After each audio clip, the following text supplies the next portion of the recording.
ನಿಮ್ಮ ಬಿಸ್ನೆಸ್ ಯಾವುದೇ ಇರಲಿ ಅದನ್ನು ಪ್ರಚಾರ ಮಾಡಬೇಕಾದ್ರೆ ಸುಮನ್ ಟಿವಿಯಿಂದಲೇ ಸಾಧ್ಯ. ಕೂಡಲೇ ಸಂಪರ್ಕಿಸಿ. ವೆಲ್ಕಮ್ ಟು ಸುಮನ್ ಟಿವಿ ವೀಕ್ಷಕರೇ, ನಾವಿಂದು ನಿಮ್ಮ ಮುಂದೆ ಇಡ್ತಿರುವಂತಹ ವಿಷಯ ಮಾನವೀಯ ಮೌಲ್ಯಗಳನ್ನು ಸಹ ಮರೆತು ಸಾಮಾಜಿಕ ಜವಾಬ್ದಾರಿಯನ್ನು ಸಹ ಮರೆತು ನಾಲಿಗೆಯ ಮೇಲೆ ಹಿಡಿತವಿಲ್ಲದೆ ತಮ್ಮ ಪಬ್ಲಿಸಿಟಿಗಾಗಿ ತಮ್ಮ ಮಾನ ಮರ್ಯಾದೆಯನ್ನು ತಾವೇ ಹರಾಜಿಗಿಟ್ಕೊಂಡಿರುವ ಇಬ್ಬರು ಪ್ರಮುಖ ವ್ಯಕ್ತಿಗಳ ಬಗ್ಗೆ ನಿಮಗೆ ತಿಳಿಸುವ ಪ್ರಯತ್ನವನ್ನು ಮಾಡ್ತಿದ್ದೇವೆ.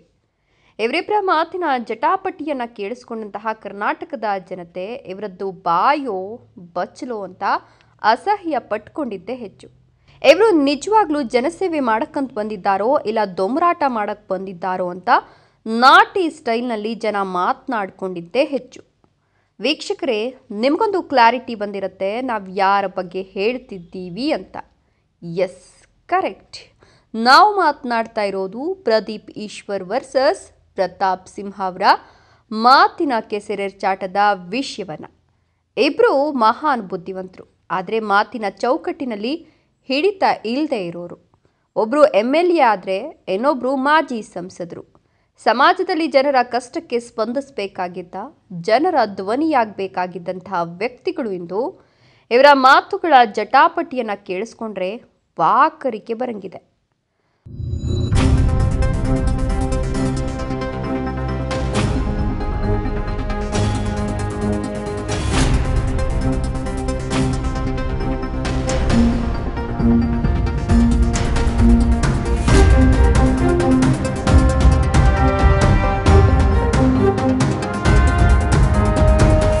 ಮಿಸ್ಟರ್ ಪ್ರದೀಪ್ ಈಶ್ವರ್ ಸರ್, ನೀವು ನಿಮ್ಮ ಕ್ಷೇತ್ರದ ಅಭಿವೃದ್ಧಿಯ ಕಡೆ ಹೆಚ್ಚು ಗಮನ ಕೊಡಿ.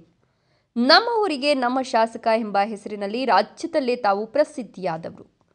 ಚಿಕ್ಕಬಳ್ಳಾಪುರದ ಜನತೆ ಬದಲಾವಣೆಯನ್ನು ಬಯಸಿ ತಮ್ಮನ್ನು ಆಯ್ಕೆ ಮಾಡಿದ್ದಾರೆ. ಗೆದ್ದ ಮೇಲೆ ನಾನು ಇದೇ ಊರಲ್ಲಿದ್ದು ನಿಮ್ಮೆಲ್ಲರ ಸಮಸ್ಯೆಗಳಿಗೆ ಸ್ಪಂದಿಸ್ತಾ ನಿಮ್ಮ ಮನೆಯ ಮಗನಾಗಿರ್ತೇನೆ ಅಂತ ತಿಳಿಸಿದ್ರಿ. ಆದರೆ ಆ ಮಾತುಗಳು ಸುಳ್ಳಾಗಿವೆ. 2 ತಿಂಗಳಿಗೋ 3 ತಿಂಗಳಿಗೋ ಒಂದ್ಸಲ ನೀವು ಕ್ಷೇತ್ರದ ಕಡೆ ಬಂದು ಯಾವುದೋ ಒಂದು ಹಳ್ಳಿ ಸುತ್ತಿ ಗುದ್ದಲಿ ಪೂಜೆ ಮಾಡಿ ಮಾಯವಾಗ್ತಿದ್ದೀರಾ. ಚಿಕ್ಕಬಳ್ಳಾಪುರದಲ್ಲಿ ಶಾಸಕರ ಮನೆ ಅಂತಿತ್ತು. ಜನ ಬಂದು ಕಷ್ಟ ನಷ್ಟಗಳನ್ನು ಹೇಳ್ಕೊಳ್ಳೋದಕ್ಕೆ ಒಂದು ಜಾಗ ಆಯಿತು. ಆ ಮನೆನೂ ಖಾಲಿ ಮಾಡಿದ್ದೀರಿ. ಹಾಗಾದರೆ ಕ್ಷೇತ್ರದ ಜನ ತಮ್ಮ ಸಮಸ್ಯೆಗಳ ಬಗ್ಗೆ ಯಾರಿಗೆ ಎಲ್ಲಿಗೆ ಬಂದು ತಿಳಿಸಬೇಕು ತಾವೇ ಹೇಳಿ ಸ್ವಾಮಿ. ನಿಮ್ಮ ಪಕ್ಷದ ಮುಖಂಡರಿಗೆ ಸಮಸ್ಯೆಗಳನ್ನು ತಿಳಿಸೋಣ ಅಂದರೆ ನಮ್ಮ ಶಾಸಕರು ನಮಗೆ ಸಿಗಲ್ಲ, ನಮ್ಮ ಫೋನ್ ಎತ್ತಲ್ಲ, ನಮಗೆ ಎಲ್ಲಿ ಸಿಗ್ತಾರೆ ಅಂತ ಉಡಾಫೆ ಉತ್ತರ ಕೊಡ್ತಾರೆ. ನೀವಿರೋದು ಬೆಂಗಳೂರಲ್ಲಿ, ನೀವು ಬರೋದು ಚಿಕ್ಕಬಳ್ಳಾಪುರಕ್ಕೆ, ಅಪರೂಪಕ್ಕೆ ಬಂದು ಮಾಯವಾಗಿಬಿಡ್ತೀರಾ. ಪ್ರದೀಪ್ ಈಶ್ವರ್ ಅವರು ಕೆಲಸ ಮಾಡೋದಕ್ಕಿಂತ ಮಾತನಾಡೋದೇ ಜಾಸ್ತಿ ಆಗಿದೆ ಅಂತ ತಮ್ಮ ಕ್ಷೇತ್ರದ ಜನ ಅಭಿಪ್ರಾಯ ಪಡುತ್ತಿದ್ದಾರೆ. ಇನ್ನು ನಿಮ್ಮ ಕ್ಷೇತ್ರದಲ್ಲಿ ರಸ್ತೆ ಕಾಣದ ಹಳ್ಳಿಗಳಿವೆ. ತಾವು ನೀಡಿದ ಭರವಸೆಗಳನ್ನು ಜಾತಕ ಪಕ್ಷಿಯಂತೆ ಕಾಯ್ತಿರುವ ದೀನ ದಲಿತ ಬಡವರ ಮನೆಗಳು ಹೆಚ್ಚಾಗಿವೆ. ನಮ್ಮನೆ ಮಗ ನಮ್ಮೂರಿಗೆ ಬಂದೇ ಬರ್ತಾನೆ ಅಂತ ಕಾಯ್ತಿರುವ ಜೀವಗಳಿವೆ. ಇದರ ಬಗ್ಗೆನೂ ಸ್ವಲ್ಪ ಗಮನ ಕೊಡಿ ಸರ್. ಮಿಸ್ಟರ್ ಮಾಜಿ ಸಂಸದರಾದ ಪ್ರತಾಪ್ ಸಿಂಹ ಅವರೇ, ನೀವು ಸಹ ಜವಾಬ್ದಾರಿ ಸ್ಥಾನದಲ್ಲಿದ್ದವರು. ತಾವು ಬೌದ್ಧಿಕ ಜ್ಞಾನದೊಂದಿಗೆ ಬರವಣಿಗೆಯ ಜ್ಞಾನದಿಂದ ಕರ್ನಾಟಕ ರಾಜ್ಯ ಮತ್ತು ದೇಶದಲ್ಲೇ ಪ್ರಸಿದ್ಧಿಯಾದವರು. ತಮ್ಮ ಲೇಖನಗಳು ಸಮಾಜದ ಅಂಕುಡೊಂಕುಗಳನ್ನು ತಿದ್ದುವ ಜೊತೆಗೆ ಮಾನವೀಯ ಮೌಲ್ಯಗಳು ಮತ್ತು ಸಂಸ್ಕೃತಿಗೆ ದಾರಿದೀಪಗಳಾಗಿದ್ವು. ಅದಕ್ಕಾಗಿ ನಿಮ್ಮನ್ನ ಸಂಸದರಾಗಿ ಆಯ್ಕೆ ಮಾಡಿತ್ತು. ಆದರೆ ಪ್ರಸ್ತುತ ತಾವು ಮಾಡ್ತಿರೋ ಮಾತಿನ ಜಟಾಪಟಿ ಸರಿಯೇ? ನಿಮ್ಮ ಮಾತುಗಳು ಸಮಾಜದ ಜನತೆಗೆ ಕಿರಿಕಿರಿ ಉಂಟು ಮಾಡುವಂತಿದೆ. ಜನತೆಯ ಮುಂದೆ ರಾಜಕೀಯ ದೊಂಬರಾಟವನ್ನು ಪ್ರದರ್ಶನ ಮಾಡ್ತಿರುವಂತೆ ಗೋಚರವಾಗ್ತಿದೆ. ಇವರಿಬ್ಬರ ಮಾತಿನ ಜಟಾಪಟಿಯ ಜಲಕ್ಗಳನ್ನು ನಿಮ್ಮ ಮುಂದೆ ಇಡುವ ಪ್ರಯತ್ನ ಮಾಡ್ತಿದ್ದೇವೆ. ಪ್ರದೀಪ್ ಈಶ್ವರ್ ಅವರು ಪ್ರತಾಪ್ ಸಿಂಹ ಅವರನ್ನ ಮಾಧ್ಯಮಗಳ ಮುಂದೆ ಮಿಸ್ಟರ್ ಅವಿವೇಕಿ, ಮಿಸ್ಟರ್ ಮುಟ್ಟಾಳ ಪ್ರತಾಪ್ ಸಿಂಹ ಅವರೇ, ಸಿದ್ದರಾಮಯ್ಯ ಅವರ ಬಗ್ಗೆ ಮಾತನಾಡಕ್ಕೆ ನೀನು ಯಾರು? ಅವ್ರ ಕಾಲಿನ ಧೂಳಿಗೂ ನೀನು ಸಮಾನನಲ್ಲ.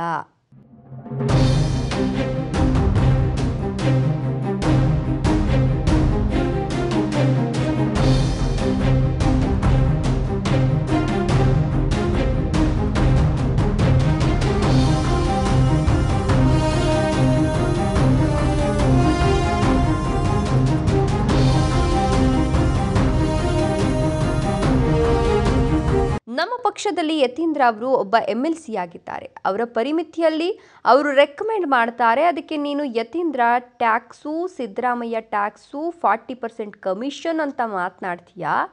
ಮೊದಲು ನಿಮ್ಮ BJPಯಲ್ಲಿದ್ರಲ್ಲ ಯತ್ನಾಳ್ರವರ ಟ್ಯಾಕ್ಸ್ ಏನೋ ಅಶೋಕ್ ರವರ ಟ್ಯಾಕ್ಸು, ವಿಜಯೇಂದ್ರ ಟ್ಯಾಕ್ಸು, ಇದರ ಬಗ್ಗೆನೂ ಮಾತಾಡಪ್ಪ ಮುಟ್ಟಾಳ ಪ್ರತಾಪ್ ಸಿಂಹ, ನೀನೊಬ್ಬ ನಾಲಾಯಕ್ ಅಂತ ಹರುಕು ಬಾಯಿಯಲ್ಲಿ ಮಾತನಾಡಿದ್ರು. ಮತ್ತು ಪದೇ ಪದೇ ಸಿದ್ದರಾಮಯ್ಯನವರ ಬಗ್ಗೆ ಟಾರ್ಗೆಟ್ ಮಾಡಿ ಮಾತನಾಡಬೇಡ ಅಂತ ವಾರ್ನಿಂಗ್ ಕೊಟ್ಟರು. ಇದಕ್ಕೆ ಪ್ರತಿಯುತ್ತರ ಕೊಟ್ಟ ಪ್ರತಾಪ್ ಸಿಂಹ, ಕರ್ನಾಟಕದಲ್ಲಿ ಕರ್ಕಶವಾಗಿ ಮಾತನಾಡುವ ಕೂಗು ಮಾರಿಗಳೆಂದರೆ ಒಬ್ರು ಪ್ರಿಯಾಂಕ್ ಖರ್ಗೆ, ಎರಡನೆಯದ್ದು ಮುಳ್ಳಂದಿ ಪ್ರದೀಪ್ ಈಶ್ವರ್. ಪ್ರಿಯಾಂಕ್ ಖರ್ಗೆ ಅವರೇ, RSS ಬ್ಯಾನ್ ಮಾಡ್ತೀವಿ ಅಂದರೆ ಮಾತಾಡ್ತಿರಲ್ಲ, ನೆಹರು ಅವರ ಕೈಯಲ್ಲೇ ಆಗಲಿಲ್ಲ, ಅವರ ಮೊಮ್ಮಗಳ ಹೆಸರು ಇಟ್ಕೊಂಡಿರುವ ನಿಮ್ಮ ಕೈಲಾಗಲ್ಲ. ಮೊದಲು ನಿಮ್ಮ ಖಾತೆ ಯಾವುದು, ಏನೇನು ಅಭಿವೃದ್ಧಿ ಮಾಡಿದ್ದೀರಾ ಅನ್ನೋದನ್ನ ಒಂದು ಪ್ರೆಸ್ ಮೀಟ್ ಮಾಡಿಬಿಟ್ಟು ನಿಮ್ಮ ಪ್ರೋಗ್ರೆಸ್ ಕಾರ್ಡ್ ತೋರ್ಸಪ್ಪ. ಆ ಪ್ರದೀಪ್ ಈಶ್ವರ್ ಮುಳ್ಳಂದಿ ಅಂತ ಕೌಂಟರ್ ಕೊಟ್ಟರು. ಅದಕ್ಕೆ ಪ್ರದೀಪ್ ಈಶ್ವರ್, ಪ್ರತಾಪ್ ಸಿಂಹ, ನನ್ನ ನೀನು ಮುಳ್ಳಂದಿಗೆ ಹೋಲಿಸಿದ್ದೀಯಾ? ಒಂದು ಮುಳ್ಳಂದಿ ಜೊತೆ ಇನ್ನೊಂದು ಮುಳ್ಳಂದಿನೇ ಮಾತನಾಡಬೇಕಲ್ವಾ? ನಮ್ಮಪ್ಪನ ಬಗ್ಗೆ ಮಾತನಾಡಿದೆ, ನಮ್ಮಪ್ಪ ಯಾರು ಅಂತ ನನಗೆ ತುಂಬ ಕ್ಲಾರಿಟಿ ಇದೆ. ಪ್ರತಾಪ್ ಸಿಂಹ, ನಿಮ್ಮಪ್ಪನ ಬಗ್ಗೆ ನೀನು ಕ್ಲಾರಿಟಿ ಇದೆಯಾ? ಪದೇ ಪದೇ ನಮ್ಮಪ್ಪನ ಬಗ್ಗೆ ಮಾತನಾಡ್ತಾ ಇದೆಯಾ ಅಂದರೆ ನೀನೇನಾದರೂ ನಮ್ಮ ಆಸ್ತಿಲಿ ಪಾಲು ಕೇಳಕ್ಕೆ ಬರ್ತಿದ್ಯಾ ಅನ್ನೋ ಡೌಟ್ ನನಗೆ ಬರ್ತಿದೆ ಏನೋ ಪ್ರತಾಪ್ ಸಿಂಹ, ನಿನಗೆ ಅರ್ಥ ಆಯ್ತೇನೋ ಅಂತ ಇದಕ್ಕೆ ಪ್ರತ್ಯುತ್ತರ ನೀಡಿದ್ರು. ಇನ್ನು ಇದಕ್ಕೆ ಪ್ರತಿಕ್ರಿಯಿಸಿದ ಪ್ರತಾಪ್ ಸಿಂಹ, ನನ್ನ ತಾಯಿ ಬಗ್ಗೆ ನೀನು ಮಾತನಾಡಿದ್ಯಾ ಪ್ರದೀಪ್ ಈಶ್ವರ್? ನಿನಗೆ ಸರಿಯಾಗಿ ಉತ್ತರ ಕೊಡ್ತೇನೆ ನೋಡೋ.